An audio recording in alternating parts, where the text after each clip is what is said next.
예, 오늘도 한 구절 말씀입니다. 창세기 2장 7절. 한 구절이지만 아주 중요한 말씀입니다. 창세기 2장 7절.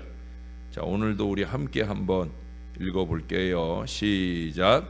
여호와 하나님이 땅의 흙으로 사람을 지으시고 생기를 그 코에 불어 넣으시니 사람이 생명이 된지라. 아멘.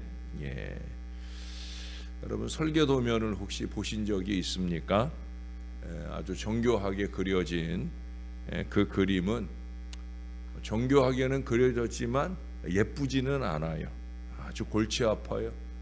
그래서 그 그림은 재미도 없어요. 그 그림은 실감이 나지도 않아요. 과연 이 그림대로 제대로 된 건물이 만들어질까? 저도 교회 건축을 한번 해봤기 때문에 설계도를 정말 날마다 성경보다 더 열심히 보았던 때도 있었으니까 어떨 거라 하는 생각이 듭니다. 그러나 그 그림은 매우 중요한 그림이에요. 그 그림은 건물을 어떻게 지을지, 방은 어떻게 배치할지, 벽은 어떤 두께로 세울지, 또 물이나 전기는 어디로 흐르게 할지, 이 건물을 계획한 사람의 모든 의도와 계획이 다 들어있어요. 그러니까 그 성전 건축을 처음 할 때는 너무 모르는 처음 경험이잖아요. 그러니까 그저 건축사가 설계하는 대로. 근데 건축을 진행해 보면서 야, 이 문은 이게 나무 문이 아니라 유리문으로 했어야 된다. 야, 이 문은 유리문 아니라 철문으로 했어야 된다. 이런 것들이 새롭더라고요. 그래 이제 한 번을 하고 나니까 두 번째 하면 더 잘할 것 같아. 근데 앞으로 8년 안에 제가 여기 이렇게 좋은 성전을 하나님이 주셨는데 그 골치 아픈 일을 또 해야 될 일은 없겠다 싶지만 다시 하면 더 잘할 것 같다는 생각을 합니다.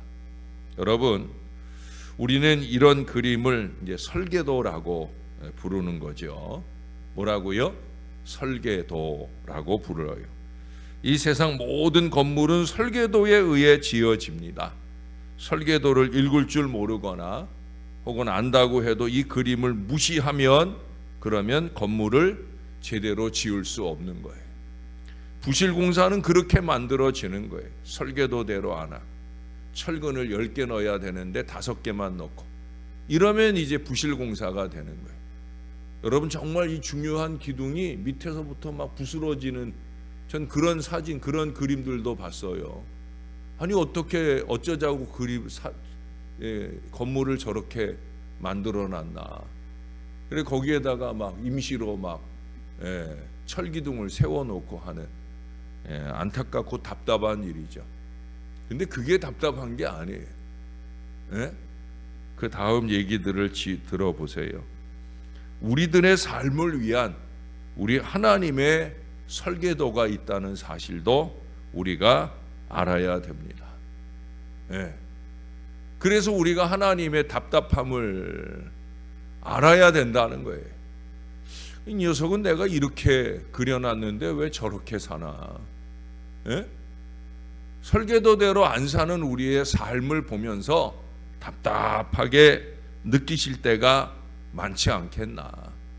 하나님께 우리들을 향한 소원이 있다는 거죠. 그것은 제가 자주 표현하는 것처럼 우리들이 언제 어디에서 무슨 일을 하든지 건물로 치면 높고 튼튼하고 아름다운 건물로서 우뚝 서야 되는 거예요. 이번 주일 설교 본문에 빌립보서 4장 1절에서도 주 안에 서라고 말씀하는데 그렇게 제대로 잘 서야 되는 거죠. 이것을 우리는 하나님께 영광을 돌린다. 그렇게 표현을 합니다. 한평생 아니 남은 생에 하나님이 계획하신 멋진 삶을 살고 싶으신가요? 어떻게 해야 하나님이 꿈꾸신 그 멋진 삶을 살 수 있겠습니까?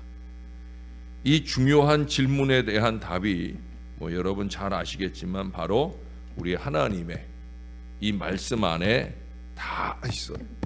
저와 여러분들에 대한 모든 설계 도면이 다 이 말씀 안에 있다는 거예요. 특별히 여러분 오늘 이 창세기 2장을 통해 하나님은 우리에게 말씀하셔요. 내가 생각하고 내가 계획하고 내가 의도한 그런 멋진 삶을 살고 싶으냐? 자, 그러면 나의 설계도대로 좀 살아라. 하나님이 말씀하셔요. 여러분, 사람은 하나님이 지으신 모든 창조물 중에 가장 귀하고 가장 중요합니다. 왜 그래요? 사람은 특별한 목적을 위해 하나님이 특별하게 설계를 하셨기 때문입니다. 오늘 창세기 2장을 보면 하나님이 사람을 얼마나 특별하게 축복하셨는지를 잘 알 수가 있습니다. 우리 가장 중요한 7절 말씀만 봤는데 여기 1절부터 7절까지를 보면 하나님은 사람에게 완전한 생명을 주셨어요. 거기 7절이 2장의 중심 말씀인데 거기 중요한 단어가 두 가지 나오죠. 생기, 생령이라고 하는 그런 표현이 나옵니다. 아주 중요한 말씀이죠. 우리가 세상 만물과 다른 완전한 생명을 우리에게 마련해 주셨다는 얘기예요. 그리고 9절부터 15절까지에는 하나님이 사람들에게 완전한 환경을 마련해 주셨음을 읽어볼 수가 있어요. 16절에서는 완전한 자원을 마련해 주셨고요.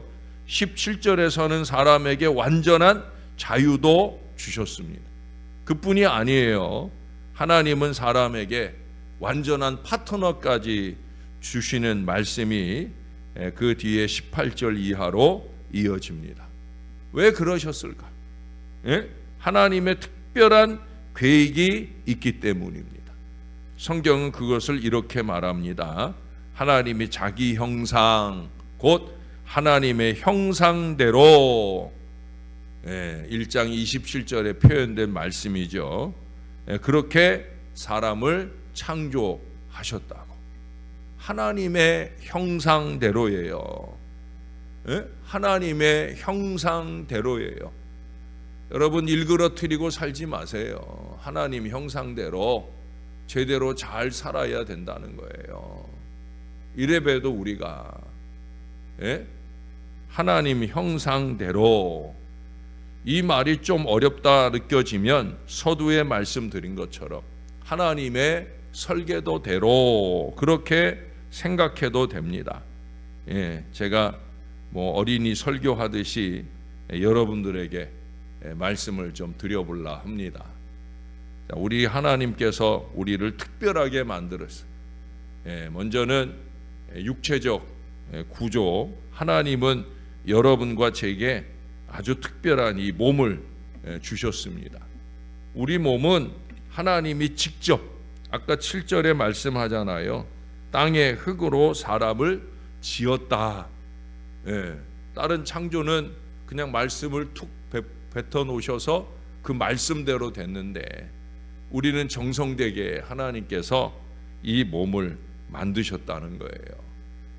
직접 특별하게 제작한 작품이다. 그래서 제가 걸작품, 명작품이라는 표현을 썼잖아요. 그 다음 두 번째는 지성적 구조입니다. 우리가 흔히 머리를 많이 가리키잖아요. 하나님은 여러분과 제게 생각하고 상상하고 기억하고 말할 수 있는 이 특별한 머리를 주셨어요. 물론 사람마다 그 능력의 차이는 좀 있지만 사실은 그 능력의 차이라는 게 결국 집중의 차이.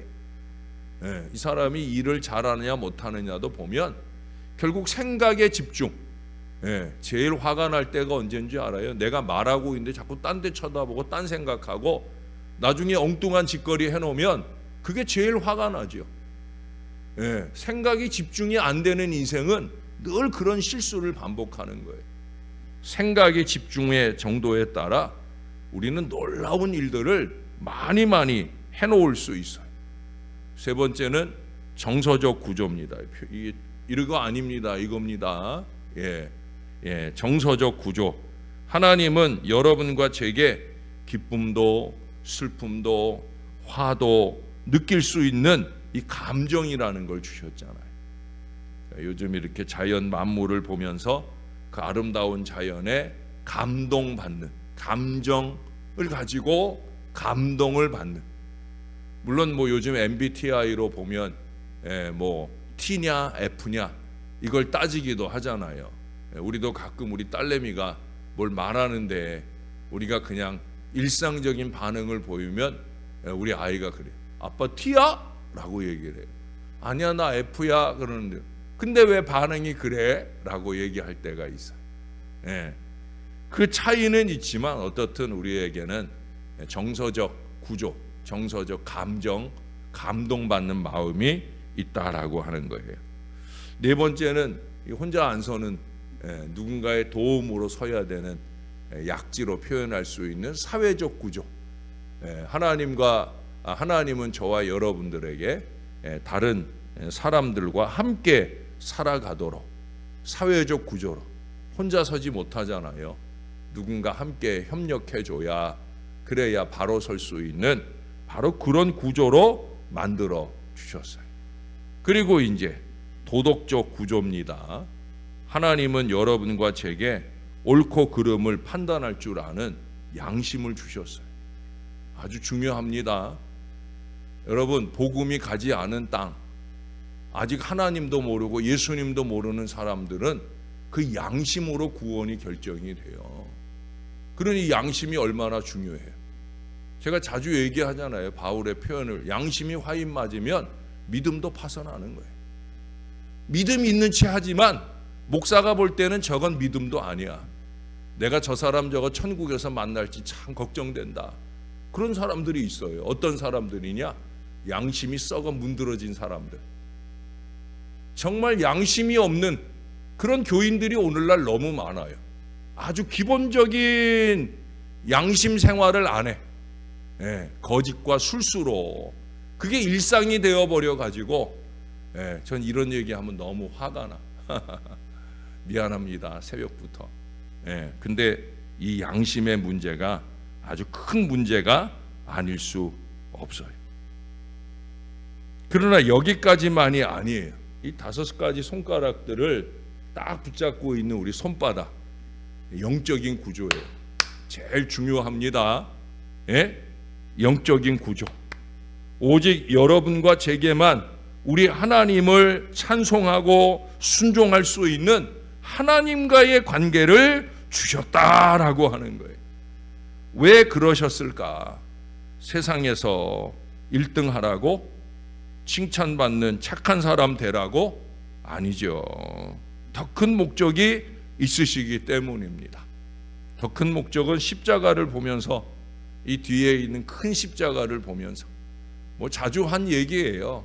오늘은 좀 우리 하나님이 우리를 만들어 보내신, 우리를 설계하신 설계도를, 기본적인 내용들을 지금 얘기하는 거예요. 아까 여러분 손바닥을 볼 때마다도 잊지 말아야 되어서 손바닥으로 제가 하나하나 꼽아 드린 거고요. 그리고 십자가. 저는 늘 십자가를 중요하게 생각하잖아요. 십자가 신앙 정신을 중요하게 생각하잖아요. 십자가를 왜 우리가 십자가가 중요하냐? 이 안에 신앙 정신이 다 있는 거예요. 하나님의 설계도가 다 있는 거예요. 위로는 뭐 잘 아시는 대로 하나님을 사랑해야 될, 하나님을 우리의 온 몸과 마음과 정성과 수고를 다해서 하나님을 사랑해야 될 책임이 우리에게 있는 거예요. 그게 하나님의 설계도예요. 좌우로 하나님이 우리에게 주신 이웃, 가정 안에서나 교회에서나 직장에서나 세상에서나 그 이웃을 내 몸같이 사랑해야 할 책임이 있다는 거죠. 그리고 십자가의 중심에 바로 내가 있는 거죠. 여러분, 나도 소중합니다. 왜? 하나님이 나를 사랑하시니까. 하나님이 나를 사랑하는 줄 믿으시지요? 중요한 건 그거예요. 하나님이 나를 사랑하니까 나를 사랑해야 되고, 하나님이 내 옆에 있는 사람들을 사랑하시니까 그 사람들을 사랑해야 되고, 또 하나님이 세상을 사랑하시니까 이제 아래로 바로 자연 세계를 사랑해야 할 책임이 우리들에게 있다라고 하는 거예요. 어려운 거 아니에요. 하나님의 의도하신 멋진 삶을 살려면 이런 하나님의 설계도를 따라서 잘 살아야 되는 거예요. 여러분, 다시 한번 하나님의 설계도를 잘 기억해 보세요. 십자가를 바라보면서 위로 뭐라고요? 위로 하나님을 사랑하라고. 좌우로 하나님이 지으신 다른 사람을 사랑하고, 안으로 하나님이 너무너무 귀하게 생각하는 나를 사랑하고. 여러분, 자존감을 좀 높여야 돼요. 자존심 아니고 자존감입니다. 하나님의 자녀인 소중한 그래서 우리가 건강을 생각하는 거지, 건강 염려하며 살라고 건강을 생각하는 거 아니에요. 또 너무 다이어트 한다고 몸을 혹사하지 마세요. 좀 먹고 싶은 건 좀 먹기도 하고 하면서 좀 몸을 좀 즐겁게 해줘야지. 내가 원하는 걸 내가 너무 많이, 하나님의 절제는 그런 게 아니에요. 너무 자기를 사랑하지 않는 분들이 많은 것 같아서 나를 사랑하고, 그리고 아래로 하나님이 지으신 자연 세계를 사랑해야 된다. 십자가 신앙 정신을 주셨어요. 항상 십자가 목에만 걸고 다니고 뭐 그러는 십자가가 아니라 우리의 머릿속에 깊이 새기고, 십자가. 제가 어제도 우리 교회 온라인 교인이 있어요. 제가 전도는 했는데 이분은 제주도에서 사업을 하기 때문에 우리 교회는 오고 싶은데 오지 못하고 온라인으로 늘 예배하는 분이 있는데, 제가 바자회 한다고 우리 바자회 포스터, 이제 제가 오늘도 여러분들에게 바자회 포스터 제가 우리 위원들한테는 다 한번, 준비위원들한테는 보내드렸는데 여러분들에게도 오늘 보낼 거예요. 근데 제가 우연히 그분 생일을 축하하면서 톡을 나누는 중에 그분에게 제가 그 바자회 포스터를 파일로 보내줬는데, 그걸 보고는 옷가지도 많이 모아놓고 그 사업을 잘하기 때문에 잘 살아요. 우리 작년에 우리 바포봉사 갔을 때 거기에도 그 벤츠, 아주 큰 벤츠 타고 거기 잠깐 와가지고 잠깐 섬겨주고 갔었던 전주현 자매라는 분인데, 아직 집사도 아닌데도 불구하고 어제 캄보디아 선교를 위해 써달라고 100만 원 보냈어요. 저한테 안 보내고 교회로 보내도록. 제가 이번에는 그 포스터에 계좌번호도 적어 넣었잖아요. 그래서 그 계좌로 캄보디아 선교에 쓰라고 100만 원을 보내줬어요. 십자가 신앙 정신으로 그 마음 중심을 가지고 우리가 나눌 수만 있으면 얼마든지 좋은 일들이 많이 생기는 거예요. 그런 일들을 만들어 가자고 십자가 신앙 정신을 주셨고요. 그것을 잘 감당하라고 신체적, 지성적, 정서적, 사회적, 도덕적, 제일 중요한 거, 영적인 구조를 우리에게 주셨다라고 하는 거예요. 제가 설계도 얘기로 처음 시작을 했기 때문에 좀 시청각 설교를 한다고 이렇게 적어 보았습니다. 사랑하는 여러분, 이것이 우리가 따라 살아야 할 우리 하나님의 설계도입니다. 손바닥 들여다보면서 십자가를 바라보면서 꼭 잊지 말고, 우리 하나님이 말씀하셔요. 정말 내가 내게 의도한 멋진 삶을 살고 싶으냐? 그러면 내 설계도를 따라서 살아보아라. 자꾸 얄팍한 내 생각대로 하려는 어리석은 마음을 던져버리고, 여러분, 그 얄팍한 생각, 그 어리석은 계산이 다 보인다니까요. 악하고 나쁜 게 보인다니까요. 그러면 안 돼요.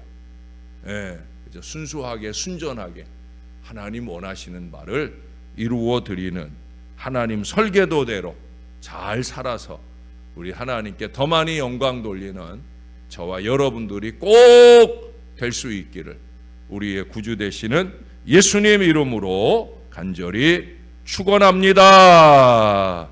우리 하나님을 모르는 세상 사람들 속에서도 양심이 살아있는 걸 봅니다. 정말 놀라운 일들을 해놓는 그런 사람들을 봅니다. 머리가 숙여지고 박수가 쳐지는 그런 사람들을 봅니다. 박수 받자고 하는 일이 아니라 그 마음에 양심을 따라 행하는 그들의 선의가 많은 사람들을 감동합니다. 하나님, 우리가 그 정도로 살지는 못할지라도 기본 양심을 가지고 살아야 되지 않겠습니까? 우리에게 주신 이 몸을 가지고 우리에게 주신 정신적, 정서적, 도덕적, 또 무엇보다 중요한 영적인 이 귀한 믿음의 마음으로 아버지 하나님 뜻을 잘 이루며 살아야 되지 않겠습니까? 우리가 잊지 않도록 도와 주옵소서. 손바닥을 들여다볼 때마다, 십자가를 바라볼 때마다 이 하나님의 말씀에 있는 하나님의 설계도를 기억하고 그 설계도대로 한번 잘 살아보겠다 다짐하고 또 노력하는 하나님의 사람들이 되게 하여 주시옵소서. 아버지 하나님, 마음의 문제입니다. 하나님을 믿는 믿음의 마음, 그 마음을 선의로 아름답게 가꾸어가는 신앙생활이 꼭 되게 하시고, 무엇보다 가장 중요한 일, 하나님께 영광 돌리자 하는 바로 그 마음으로 행할 수 있는 우리 모두가 되게 하여 주옵소서. 물질의 많고 적음이 중요한 게 아니라, 땀과 눈물의 많고 적음이 중요한 게 아니라 어떤 마음으로 행하느냐가 중요한 것임을 잊지 말게 도와주시고, 실적을 이루는 것이 아니라 실체가 아름다운 하나님의 사람들로 열심 있게 살아내는 우리 모두가 되게 하여 주옵소서. 한 번에 다 이룰 것이 아니라 한 걸음 한 걸음 아버지 하나님이 원하시는 대로 잘 살아낼 노력들이 우리 모두에게 있도록 주님이 도와 주옵소서. 이제 바자회도 얼마 남지 않았습니다. 정성과 마음이 모아지고 있습니다. 아버지 하나님께 영광 돌릴 거룩한 바자회로, 신령한 바자회로, 행복한 수고가 이어지는 바자회로, 손해가 곧 헌신이 되는 믿음의 마음으로 함께 동역하는 바자회가 되도록 이끌어 주실 줄 믿습니다. 이를 위해서 살아가는 주의 자녀들의 영육간의 강건함을 지켜 주옵소서. 하나님께 봉사하고 싶은데 몸이 약하여 못하는 일이 없도록 꼭 하나님께서 원하시는 바를 이루어 드리기 위한 우리의 육신의 건강도 주께서 꼭 붙들어 인도해 주옵소서. 주님을 바라봅니다. 주님을 의지합니다. 주님의 영광을 위해 살겠습니다. 감사합니다. 예수님 이름으로 기도합니다. 아멘.